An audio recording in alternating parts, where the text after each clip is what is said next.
ICSC class 10 students. Commercial mathematics chapter से बहुत सारे बच्चों को बहुत सारा डाउट्स होता है, बहुत सारे बच्चे उससे डरते हैं। बट दीज 3 चैप्टर्स जो कमर्शियल मैथमेटिक्स के अंदर है, they are very very easy to score. So इस पर्टिकुलर वीडियो में मैं कोशिश करूंगी कि आपको ये तीनों चैप्टर्स प्रॉपर्ली क्लियर हो जाए।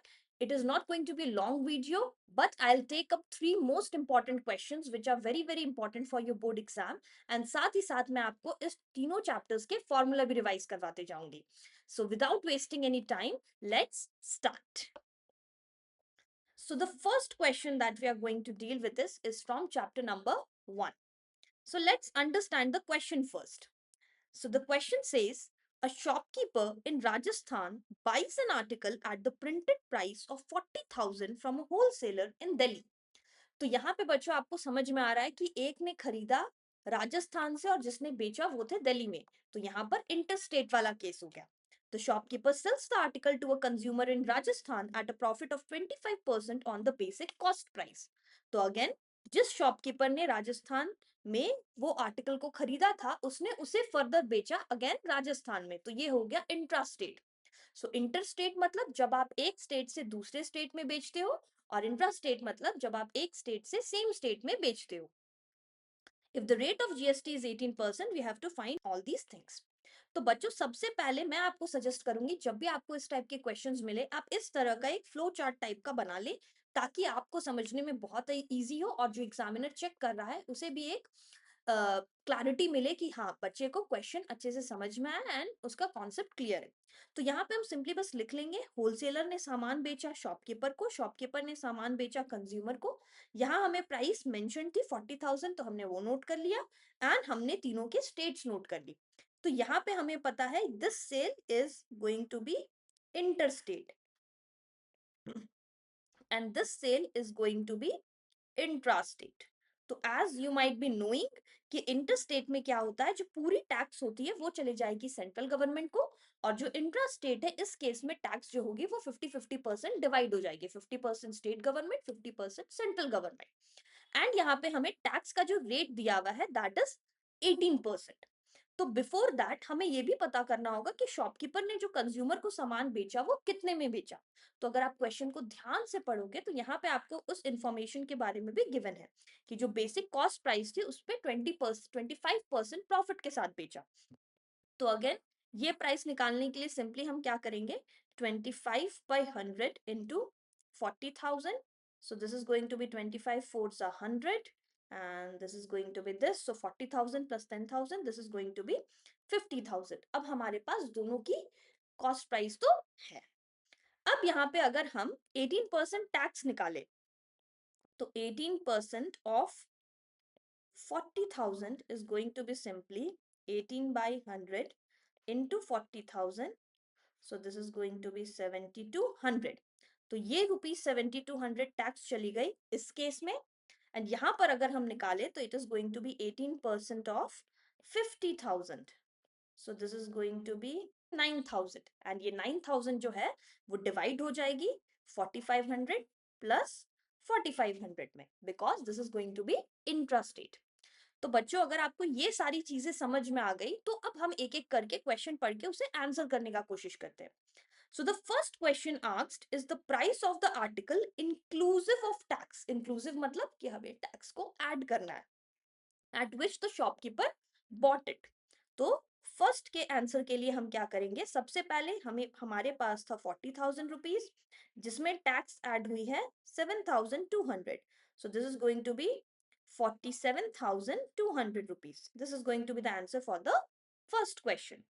Second question के लिए हमें पूछा है the amount of tax paid by the shopkeeper to the government. तो shopkeeper ने जो government को दिया that is going to be, अब देखो यहां पर हो जाएगा इनपुट जीएसटी और आउटपुट जीएसटी का चीज, राइट। सो इस केस में हमारे पास जीएसटी थी आपकी rupees 9,000 minus rupees 7,200, so this is going to be rupees 1,800। तो 1,800 रुपीज जो दिया गया है वो है by the shopkeeper to the government. अब नेक्स्ट पूछा है amount of tax received by the Delhi government. So Delhi government को क्या यहाँ पर कोई टैक्स मिलेगा? नो। तो यहाँ पर दिल्ली गवर्नमेंट को कोई टैक्स नहीं मिलेगा. So this is going to be simply 0. Next, let's come to the amount of tax received by the central government. So central government को यहाँ पर tax मिलेगा. So the amount of tax that the central government will receive, this is going to be the complete one, that is rupees 7200. And now the last is the amount which the consumer pays for the article. So consumer ने कितना pay किया? So rupees 50,000 तो था ही, and consumer में को tax लगा है rupees 9,000 का.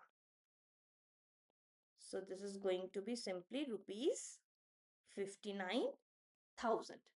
सो these are going to be the answers for this particular question. So जब भी एग्जाम में इस तरह की क्वेश्चन आएगी तो आपका फर्स्ट टास्क है कि आप इस तरह से एक फ्लो चार्ट या एक डायग्राम बना देना. उसके बाद आपको जितनी भी बेसिक कैलकुलेशन है वो आप कर लेना. देन आप पॉइंट वाइज जो जो क्वेश्चन में आपको पूछा गया है उसकी स्पेसिफिकली आंसर को नीटली लिखना. क्योंकि जब एग्जामिनर आपकी कॉपी को चेक करेंगे तो वो एक एक सब डिवीजन के हिसाब से आपको मार्क्स देंगे, राइट. सो अगर उनको आंसर प्रॉपरली नीटली दिख जाएगा तो आपकी मार्क्स कहीं भी डिडक्ट नहीं होंगे. So I hope this question is clear. Now let's move on to the next chapter and next question. So in chapter number 2 हमें ये दो फॉर्मूलाज है जो हमें बहुत अच्छे से आनी चाहिए, क्योंकि यही फॉर्मूलाज से डायरेक्टली क्वेश्चंस पूछे जाते हैं. सो मैं क्विकली आपको ये दोनों फॉर्मूलाज रिवाइज करवा देती हूँ.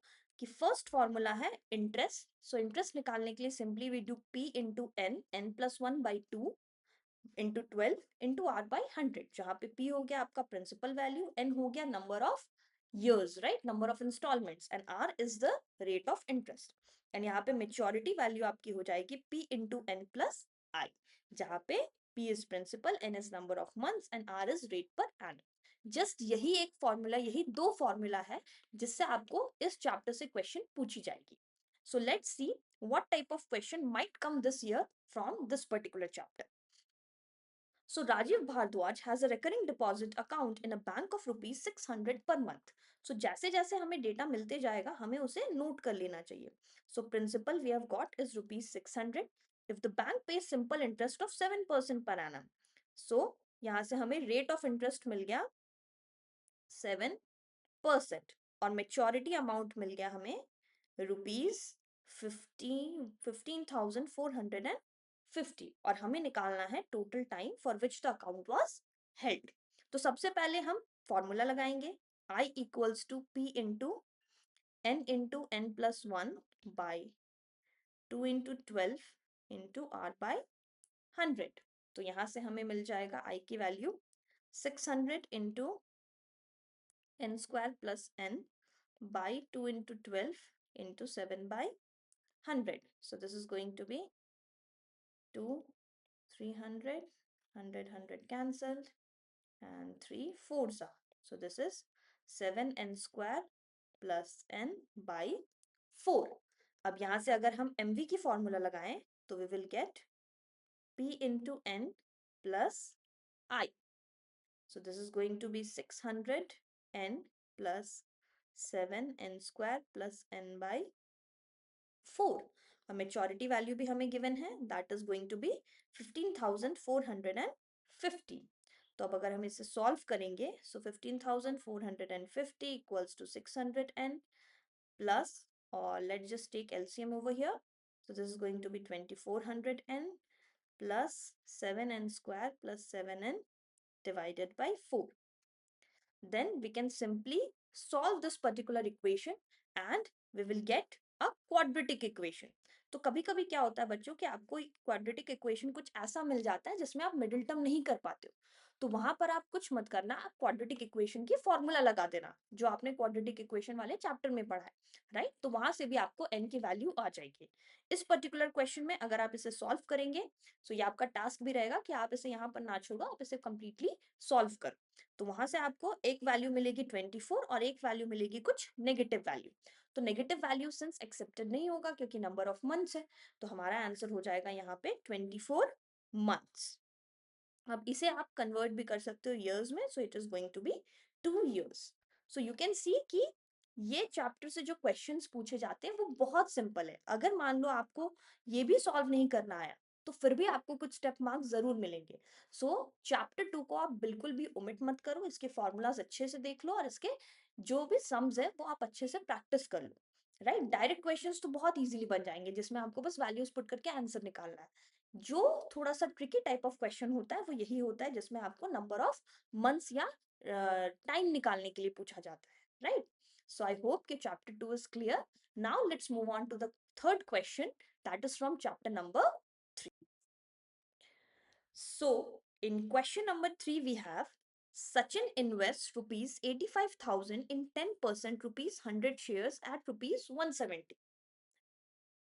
तो यहाँ पे बच्चों हम डायरेक्टली पहले आंसर्स में जो भी डेटा दिया है वो लिख लेंगे।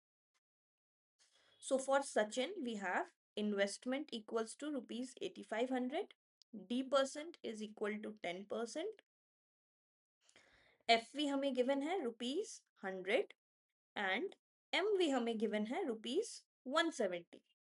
एंड यहाँ पर हमें दिया गया है कि वो जब सेल कर रहा था तब उसके D% था 12%, FV था रुपीज 100 एंड MV था रुपीज 125। तो सबसे पहले हमें पूछा गया है सेल प्रोसीड्स। तो you can C in the question कि उसने शेयर्स को तब बेचा था जब शेयर्स के दाम हो गए थे 30 rupees more, right. 170 plus 30 that is going to be 200। तो सबसे पहले हम नंबर ऑफ शेयर्स निकाल लेते हैं, that can be simply done by 8500 by 170। so this value will be, so 17 fives are 5s are, so this is going to be simply 50 shares। And अब 50 shares उसने बेचा जब दाम हो गए थे 170 प्लस 30। सो उस केस में आपकी सेल प्रोसीड्स हो जाएगी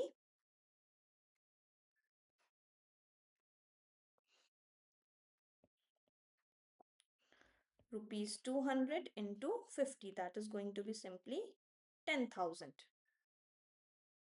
अब सेकेंड क्वेश्चन में हमें पूछा गया द नंबर ऑफ 125 शेयर्स ही बाइज। सो इसमें केस में भी अगेन सेम ही चीज करेंगे हम, rupees 10,000 divided by 125। so this is going to be simply 25 5s are 25 4s are, so this is going to be 580, so this is going to be 80 shares। अब next हमें पूछा है the change in his annual income. So इस case में जो annual income है वो हमें मिलेगा D% into N into FV से। सो यहाँ पे ये चीज हो जाएगी हमारी 10/100 इंटू 50 इंटू 100, और यहाँ पे हमें मिल जाएगा income is D% into N into FV, जो कि है हमारे पास 12/100 इंटू 80 इंटू 100 अगेन। सो ये हो गया हमारे पास 500, ये हो गया हमारे पास 960। सो देयरफॉर डिफरेंस आ जाएगा simply 960 minus 500, that is 460 rupees. So आपने देखा बच्चों ये क्वेश्चन भी बहुत सिंपल है, जस्ट आपको सारी फॉर्मूलाज पता होना चाहिए। सो स्टूडेंट्स आई होप कि आपको ये सारे क्वेश्चंस बहुत अच्छे से समझ में आए होंगे, फॉर्मूलाज क्लियर होगा, है ना। तो अगर आप ये 3 क्वेश्चंस अच्छे से सॉल्व कर लो और सारे फॉर्मूलाज को रिवाइज कर लो, आई एम डेफिनेटली श्योर कि आप कमर्शियल मैथमेटिक्स वाले पोर्शन से बहुत अच्छे मार्क्स स्कोर करोगे। एंड लेट मी नो कि नेक्स्ट आपको कौन से चैप्टर से या कौन से टॉपिक से वीडियो चाहिए, मैं डेफिनेटली वो वीडियो जरूर बनाऊंगी। एंड अगर आपको इन पीडीएफ्स का लिंक चाहिए so drop a comment ICSC, right, comment कर दो ICSC in the comment box and I will definitely share the link with you. And one more information कि मैंने एक नया प्लेलिस्ट स्टार्ट किया है that is related to Java, right.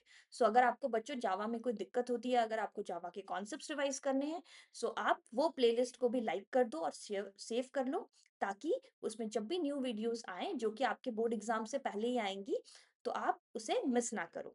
So that's all for today's video. Thank you so much for watching. Bye bye.